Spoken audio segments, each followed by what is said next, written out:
అతిక్రమం నుండి యేసుక్రీస్తు యొక్క శరీర దెబ్బల ద్వారా కొట్టబడిన ఆ యొక్క దెబ్బల ద్వారా కార్చబడిన రక్తము ద్వారా చిందించిన కలవరి రక్తము ద్వారా నిన్ను బ్రతికించగలిగిన వాడుగా ఉన్నాడు. నమ్ముచున్నావా?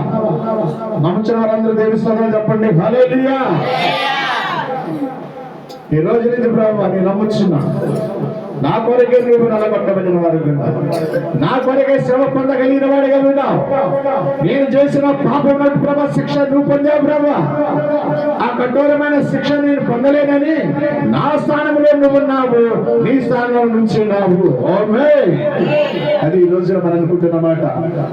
శిలువ శ్రమల దినాలు మనం జ్ఞాపకం చేసుకుంటున్నాం. నేను ఒక మాట చెప్తున్నా, పిల్లలు నా కోసం మీరు ఏడవకండి. 40 దినాలు నీ కోసం నువ్వు వేడు. ఒకవేళ దేవుని విషయంలో, ప్రభు విషయంలో ఏమైనా కాస్త కూస్తా ఒకవేళ దేవునికి విరోధంగా ఉన్నట్లయితే, వాక్య విషయంలో ఒకవేళ అవిధేయతగా ఉన్నట్లయితే స్వపరీక్ష చేసుకో. అది అవకాశం లేదన్నాడు దేవుడు. అంతేగాని మాత్రము ప్రభుని బట్టి మనం ఏడవలసిన పని లేదు. వాక్యం చెప్తున్న దేవుడు స్వయం యేసుప్రభువే చెప్పగలిగిన అనుకుంటారు. ఈరోజు మనం జ్ఞాపకం చేసుకుందాం. మనమందరం ఎలా ఉన్నామంటే అందరము గొర్రెల వలె త్రోవ తప్పితిమి. హల్లెలూయా.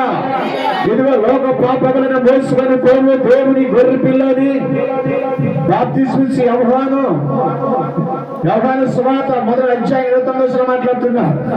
ఆ గొర్రె పిల్ల రక్తమే మనకు కడిగేను. యేసుక్రీస్తు రక్తం ద్వారా కడగబడిన సంఘమా, యేసుక్రీస్తు రక్తం ద్వారా మనం కొనబడిన విశ్వాసి, ఆలోచించు.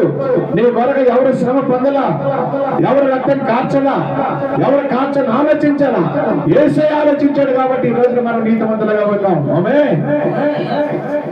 నమ్మిన వారందరూ దేవుని స్తోత్రాలు చెల్లించండి. హల్లెలూయా. నమ్ముచున్నాము కాబట్టి మనం ప్రభుని బట్టి దేవుని కృపలో వర్ధిల్లాలని ఆశించేవాడిగా ఉంది. 40 దినాల్లో ప్రభునందు ప్రియమైన సంగమా మనమందరము టోటల్గా రావు తప్పితిమి. ఒక్కడు కూడా పౌలు అంటాడు, నీతిమంతుడు లేడు, ఒకడు లేడు. హల్లెలూయా. ఒకడున్నాడు నీతిమంతుడు, ఆయన యేసుక్రీస్తు ప్రభువారు. హల్లెలూయా. ఒక్కడు పరిశుద్ధాత్మ, పరిశుద్ధుడైన దేవుడు ఉన్నాడు. హల్లెలూయా. నేను బలపరిచేవాడుగా ఉన్నా, నేను స్వస్థపరిచేవాడుగా ఉన్నా, నీతిమంతుడిగా చేయబడిన యేసయ్య ఆయన నీతిమంతుడు. ఆయన ఒక్కడే నీతిమంతుడు, ఎవరు లేదు భూలోకంలో, ఎవరూ లేదు. నేను తప్ప మరొక దేవుడు లేడు. స్వస్థపరిచే భావని అందరి నిమిత్తమైన బల్యాగమైన వాడికి ఉన్నాడు. చదువు